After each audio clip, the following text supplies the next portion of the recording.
as you see technologies exponentially rising, it's not far out from the possibility that we could create like a GTA 10 or a Sims 100, where the simulated reality could be something like where it would appear that there are conscious experiences happening in the creation of our own.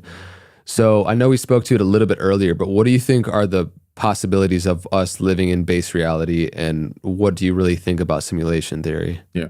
Well, base reality, I believe, is very far away from us, and I could be wrong. It's my own theory. I'm going to How would we even know? We wouldn't really be able to know. But when I just see that we've already gone and started creating our own simulated universes, I have to say, how many times this has happened?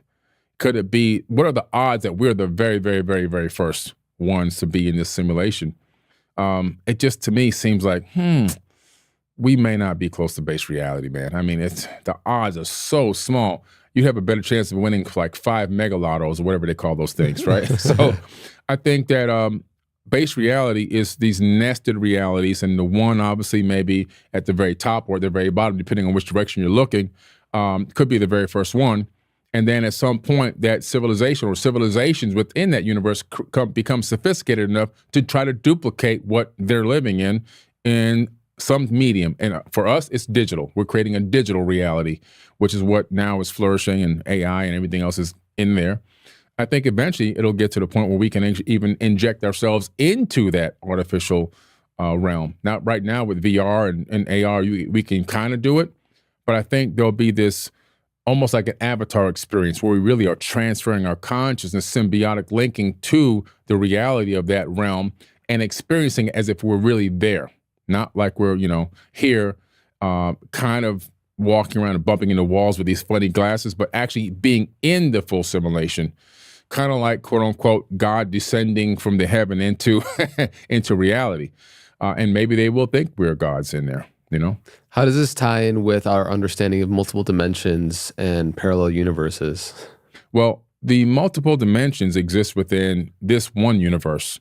So this universe has, according to theoretical physicists like Michio Kaku, 11 dimensions. Now, what's interesting about that, I have been talking about that for a long time. I also talked about the hypothesis that the human mind connects to 11 dimensions about 10 years ago. And also in ancient yogic texts, they talk about 11 dimensions for thousands of years. Well, there you go. What a coinkydink. It's all there. Listen, that's incredible. Yeah. And then just 3 years ago, the Brain Institute came out and said the human mind is connecting to 11 dimensions. So it's just like the chakra, I mean, it's chart. It's just going straight up. We're connecting in every single dimension consciously. And so we have that. So our universe is multidimensional. And every thought that we create in our minds to even build something like this microphone starts off in the multidimensional platform. First, somebody sits down and they think about what would a microphone be able to do? Now, that's floating around in higher dimensional thinking. And then you collapse that into 2 dimensions by drawing it on a piece of paper or putting it into a CAD design, computer-assisted design. That's still 2D, even though it looks 3D. And then you transfer that information to an engineer who then manifests it into 3-dimensional reality that you can touch and move around on the XYZ axis in space-time in the 3rd dimension. So every single thing that exists in the entire 3rd dimension was manifested from the higher dimensional thought and collapsed into reality, 2D, then into 3D. Now, on a multidimensional scale, every universe potentially has multiple dimensions, and we're living in a multiverse. So there are all these universes moving around in this huge soup, maybe even colliding with one another, creating a white hole, which then sucks energy out of a other universe and sends it into a brand new creation of another universe. So it could be that even the friction of bumping together creates more universes. Black holes lead to white holes and so forth and so on. It can get so crazy, but I do believe that there's this alternate reality or alternate timeline. So now we have a whole other thing that, the reason why they talk about the grandfather paradox, if we were able to go back in time, if we killed our grandfather, how did we go back in time to kill him? I think that's because if you go back in time to kill your grandfather in the grandfather paradox hypothesis experiment, what happens is when you go back in time, you're not on your timeline anymore. You've already shifted into a totally different timeline in the same universe. So there's multiple timelines within universes. This thing goes crazy. So you can just keep going and going. There's so many possibilities, so many potential outcomes, when everything exists all at once from higher dimensions, past, present, and future. So I know we spoke to it a little bit about this, like the purpose of this third dimensional reality serves. Can you reflect on that again and just, because each dimension has its own relation to, for example, time and space and so on and so forth. Yeah, I believe that the third dimension is really a place for us to learn.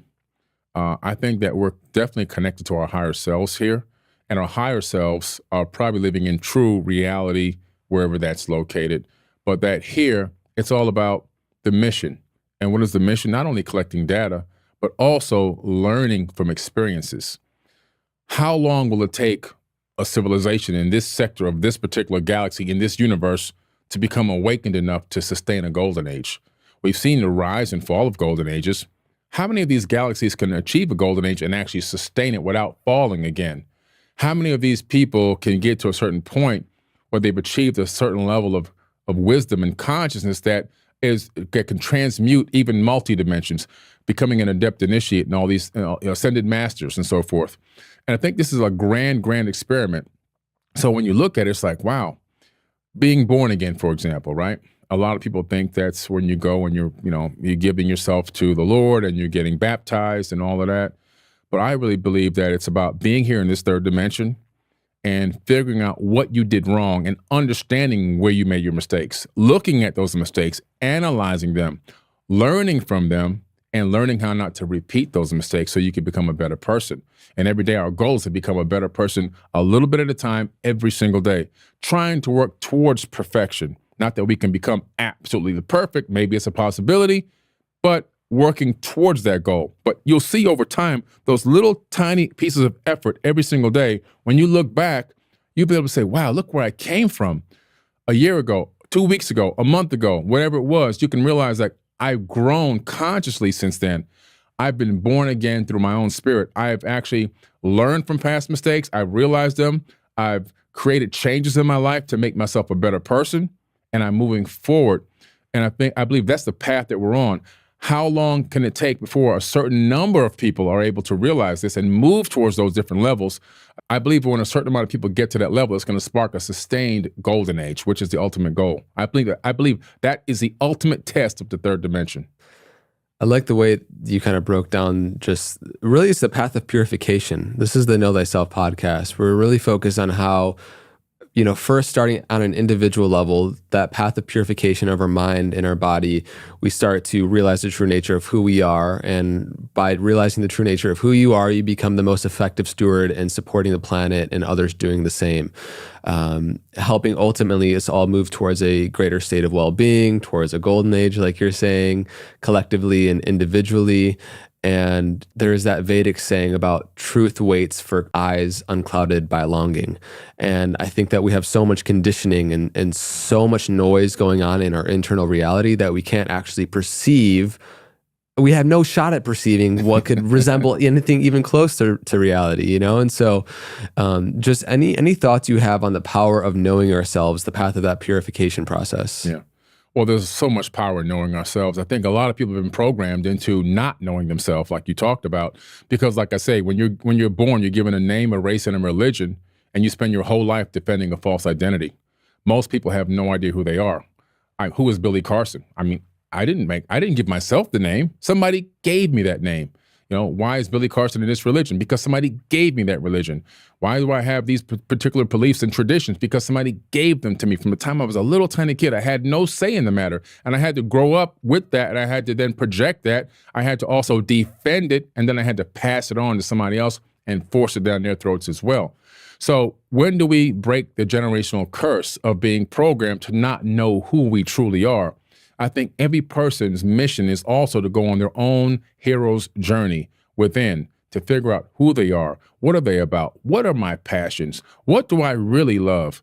Let me question some things in my reality that I may not even be comfortable with, not just blind faith, but to question things and then look and do research into those things so I can then maybe figure out what might be a better path for me.